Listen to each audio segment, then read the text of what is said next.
Good afternoon.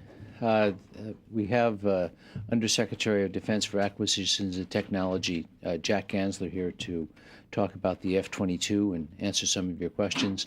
He has to leave by 12:25 at the latest, so you might have to ask your best questions first. Jack. I apologize for the schedule problem, but Ken had suggested that since there's been a number of questions come up over the last few days about the F-22, that it would be a good idea to just sort of clear the air. It may sound like I'm crying wolf, but it's not that. It's just that we think it would be appropriate to give you what the story is and where it stands. It's actually an in-process story. I mean, I should explain that to you. We've been reviewing it, and I'll explain, why and so forth. And so I thought I'm really just going to give you an in-process status report today.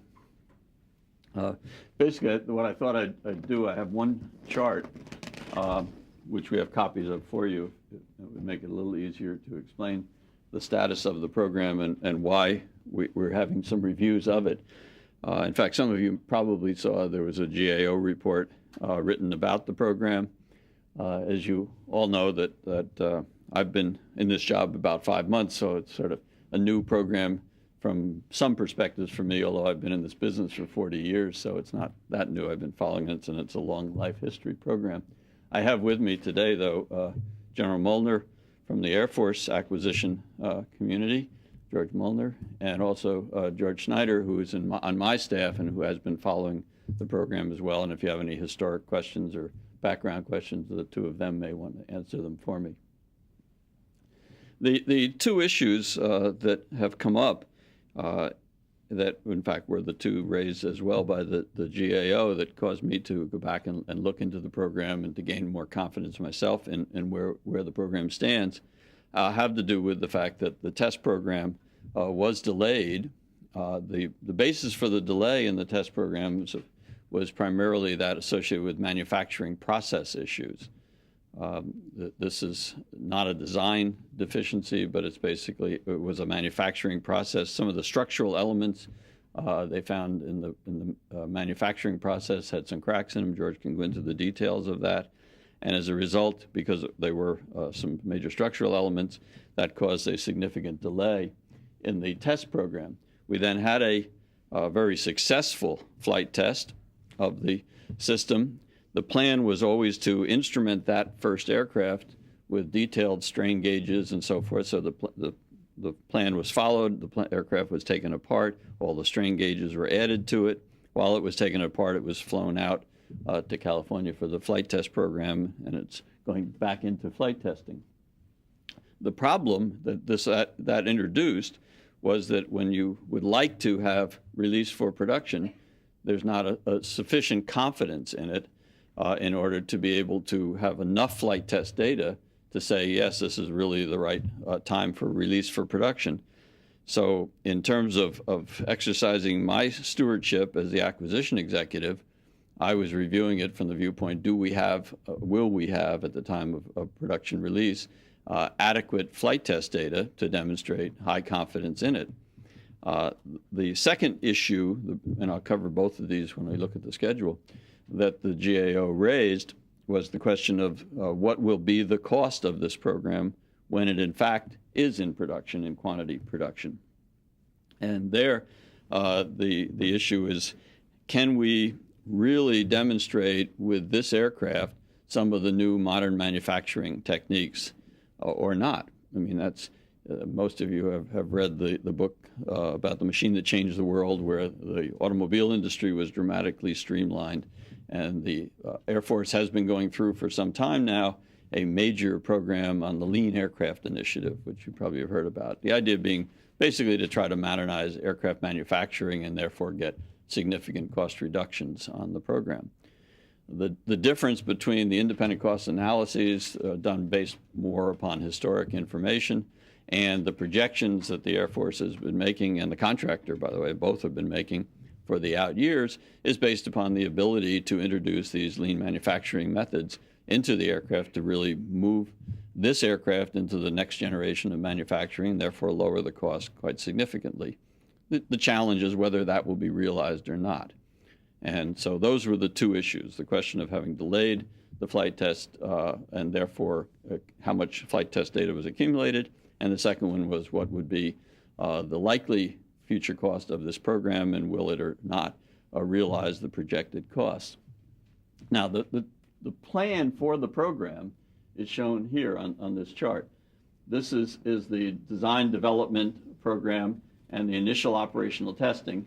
And part of this design, development, and test is a much more extensive simulation and testing associated with literally thousands of hours have already been accumulated on testing of parts, of wind tunnel testing, of simulation and modeling, things that we're becoming much better at doing nowadays than we used to, and which in many cases is a good complement to flight testing, and therefore in a sense, the objective is you want to end up with less flight testing, more simulation and modeling because of the cost savings, but you still need a sufficient amount of flight testing to gain high confidence.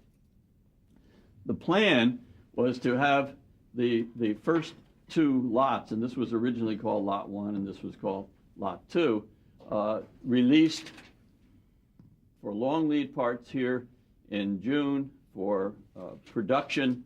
The difference here is this is advanced buy, as noted here, would be, this is fiscal years, by the way, let me emphasize that so you understand this chart. I have trouble reading it myself because I'm used to thinking of calendar dates.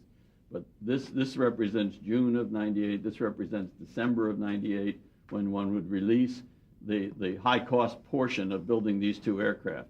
That was the piece that the GAO suggested should be moved 1 year out.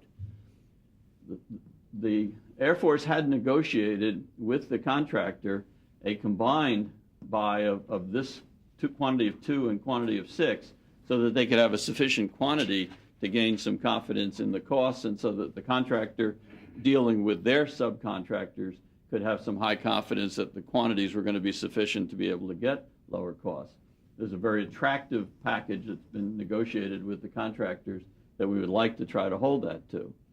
In addition, if you were to slip this, then particularly the vendors would be impacted in having a discontinuity in their program, which you wouldn't like to have. And there was a big gap between the building of these development contracts and the production. You would like, and in fact it's required by law, when you begin the operational testing out in here, that you have production versions of the aircraft.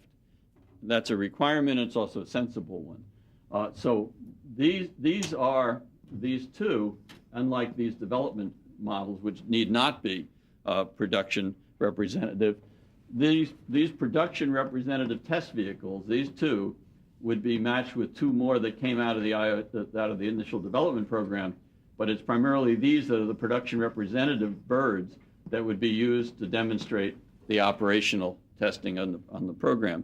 So what we have chosen to do here is, and as I said, we're staffing this now, so it's not a firm decision, but what seems to me to make a lot of sense at this point would be to maintain the program with these 2 and then 6 birds that are planned for demonstrating, first of all, the production design, and secondly, the process design of this lean production, trying to demonstrate that in fact you can get the lower cost that has been projected on this quantity of 8 systems.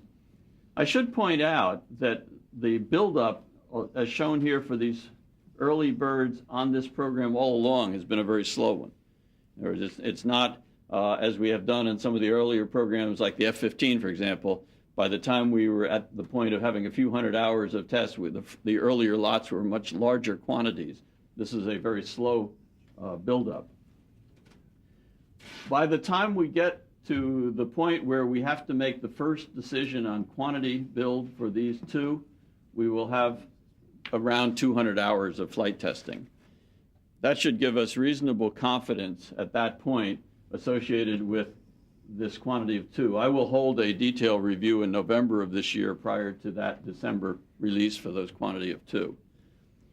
We will obviously have a lot more flight test data by a year from then, December of '99, when we will make the quantity of 6, which is a much bigger release. And I'll hold another detailed review in November of '99, by which time we will have a lot more flight test data, and also we'll have better indication of cost because we'll have gotten through this earlier phase and subcontracts associated with those first 2.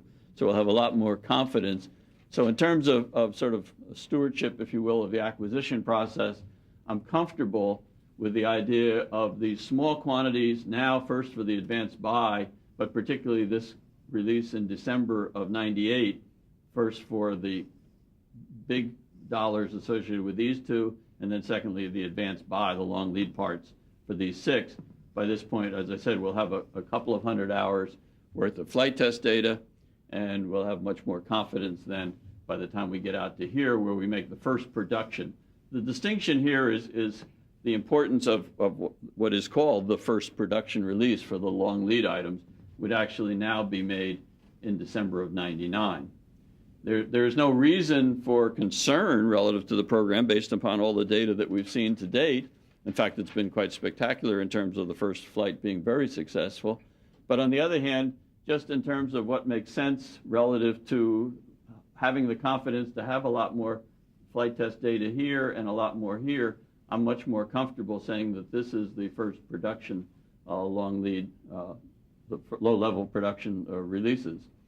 Of course, the full production release is out here in '03, and that's when you get into the really quantity production. That was the reason I made the observation about the slow buildup.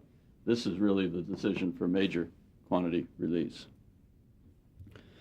I think the one other point that I should make is what would be the impact if we followed the GAO recommendation. In other words, if we in fact took these and moved them out a year, which is the recommendation that they had made, and which obviously I therefore had to consider.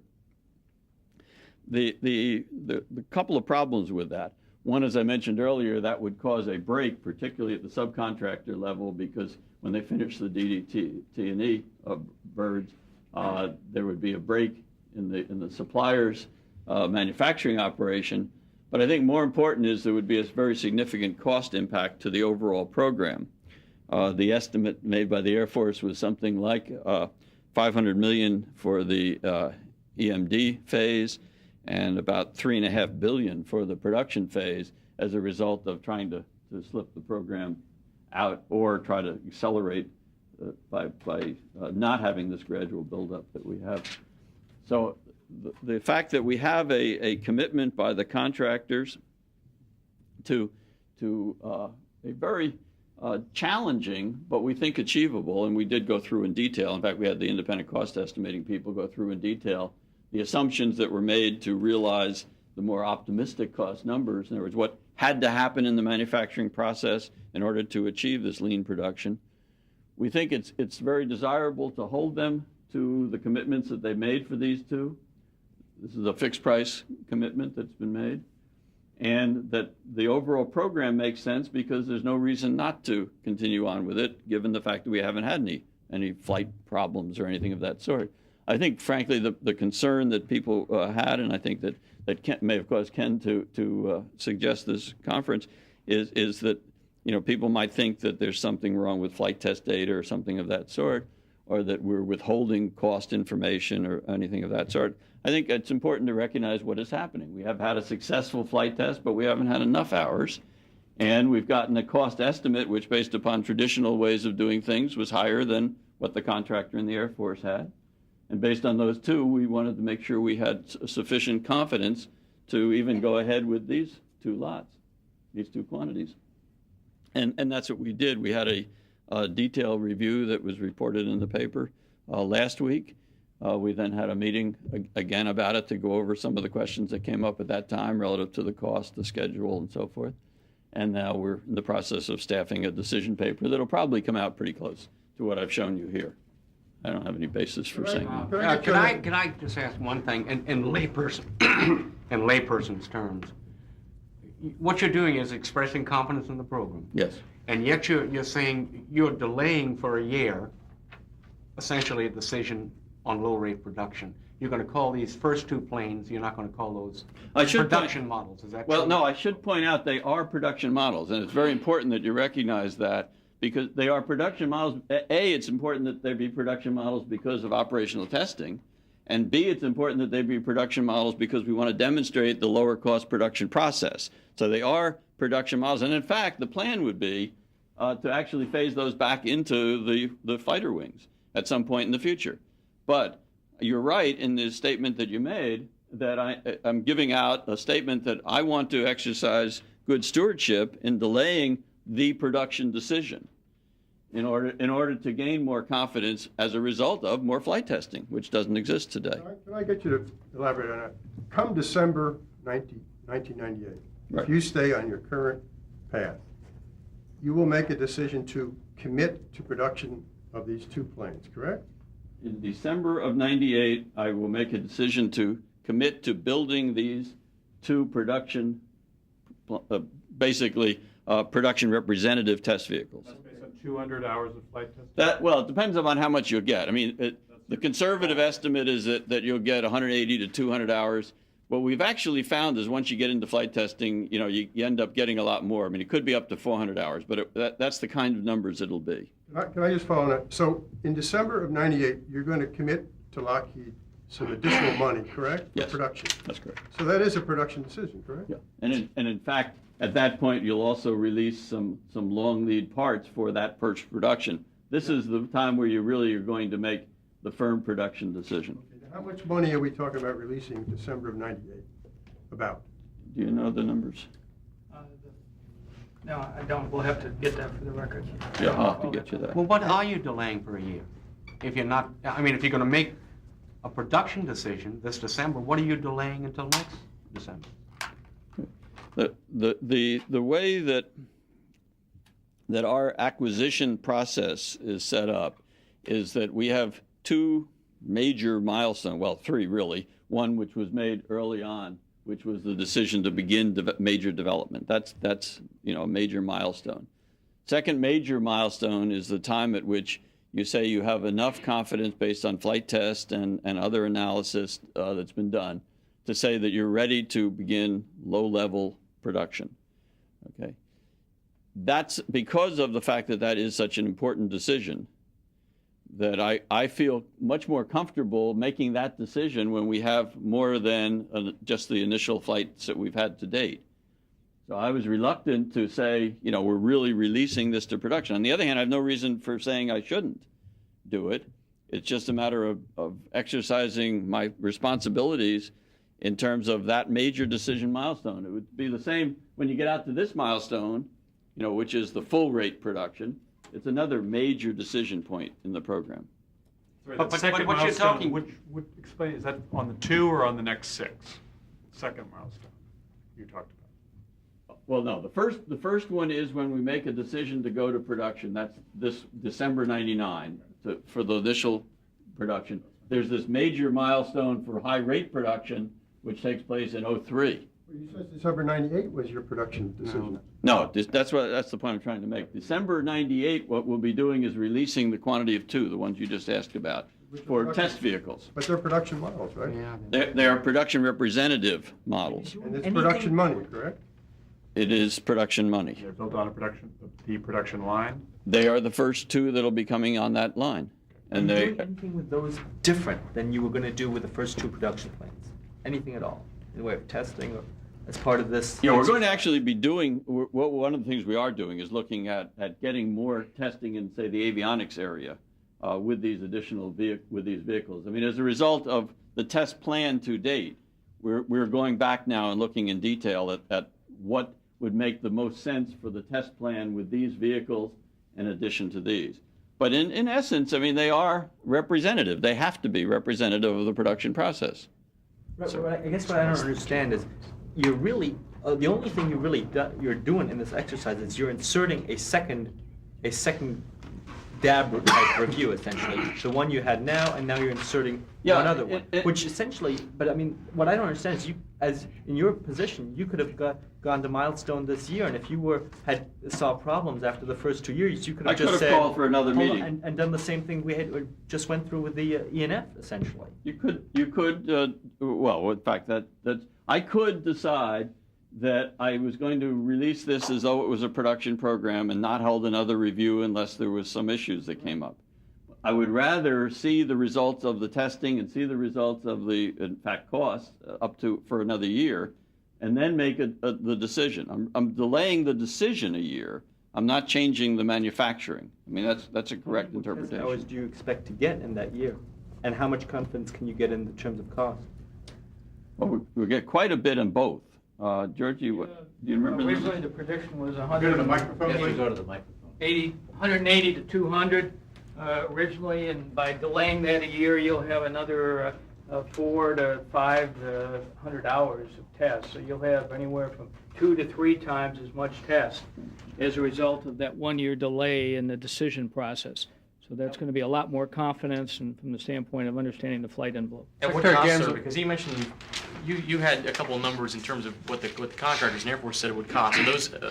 Are those cost growths accurate? No, the cost growth was the potential cost growth if we delayed the program a year.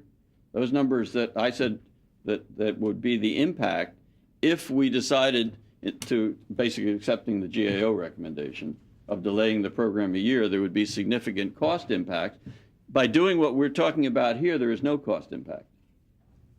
And that's one of the main reasons for doing this. There is no cost. Inside the fixed price. We stay contract. inside of the fixed price contract that has been negotiated. It's not any higher risk to us, but we have delayed that management decision point by a year, at which point we will then have significantly more flight test data and additional cost visibility. Secretary Gansler, I'd like to ask you a more test question. aircraft. I'd like to ask you a question about how these kind of stories are generally perceived by the public, which is when they hear of any kind of delay, whether it's a decision or any kind of problems in production of parts that have delayed, it raises the question about whether or not this already expensive airplane is going to end up being more expensive. Can you just address that perception? Yeah, I basically don't have any reason for perceiving that it will be more expensive. I'm trying to control the cost by this action. I'm trying to get them to demonstrate, in fact, the lower costs that have been projected for this aircraft by introducing these modern manufacturing approaches. As I'm sure you've read in lots of the analyses and studies that have been done in the past, delaying programs, in fact, significantly often raises their costs. So we're not delaying the program, we're delaying the decision point, and we're trying to live to the costs. This is not a troubled program. This is not a troubled program, and there is no cost growth on this program. What we're trying to do is to gain higher confidence in the product before releasing it to production. One more question. What are those There were 4 pre-production vehicles in the program originally, which were cut last year as part of the most recent restructuring. Was that a mistake? No, I think at the time it wasn't. I think today, in a sense, these 2 vehicles are representing what you would have had at that time with those extra ones. We're gaining them back in a sense. Is that right, Charlie? Exactly. Those airplanes would have been doing IOT&E.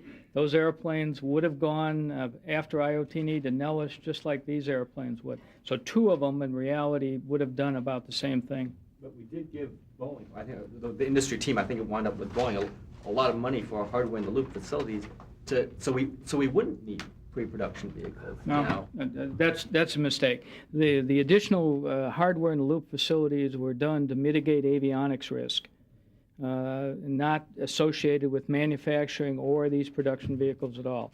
Those were ways of driving down the avionics risk because the joint estimating team said that was probably the higher risk element of the program and we needed to deal with it. That's the reason we added that. Sir, what does the airplane cost now? One more question, then General Molnar can stay and take more questions. He has to go to the same meeting I do. That was the That'll be problem. late. Is it safe Ken to will say? answer. Is it safe to say that the action that you're taking here, while not really affecting the program per se, is just giving you an extra year before you're actually committing for good to building these planes. Is that a good way to explain Yeah, it? there's no reason. Slowing you to back out. I think as a summary statement, what it does is it allows us another year to make a firm decision for the production low-level release, gives us much more flight test data, but it is really important to emphasize what has been repeated a number of times. A, there are no problems in the program that we know of at this time. B, that by sticking to this program, the costs don't grow, that the costs are essentially the ones that we've been living with and that stay within the intended total program costs, and that this is basically a decision being made in terms of postponing the decision because of the stewardship question, not because of any issues associated with the performance of the aircraft or the performance of the contractor. Sir, the dollars, though, I mean, the issue is, are you going to obligate $595 million in December and another $1.5 billion in December of '99? Is that still going to happen under this profile? Yeah, If those were the planned numbers, the point is that neither of us remember exactly the planned numbers, but the planned numbers are that we will continue the program in terms of the planned program commitments. First, here in terms of the long lead items in June of this year, then here in December of this year for the quantity of 2 and the long lead for the next 6. That was planned and it's going to stay. December '98 is still the first release of production money, and if Tony's right, it's $595 million. Is that correct? Yes. So that's a big decision, isn't it? It's a big decision, certainly. It's the choice of, do you delay it for a year and spend the additional $500 million or so, or on the R&D, and additional maybe $3 billion, or do you try to maintain this program because you have no reason for not doing it? Well, while you're calling that $595 million production money and you're making the decision on that, that doesn't mean you've made the decision to go ahead with low-rate production. With subsequent low-rate production. We have not made that decision at this You point. produced the first 2 production models, right? These will be the production representative test vehicles. Thank you very much. What do you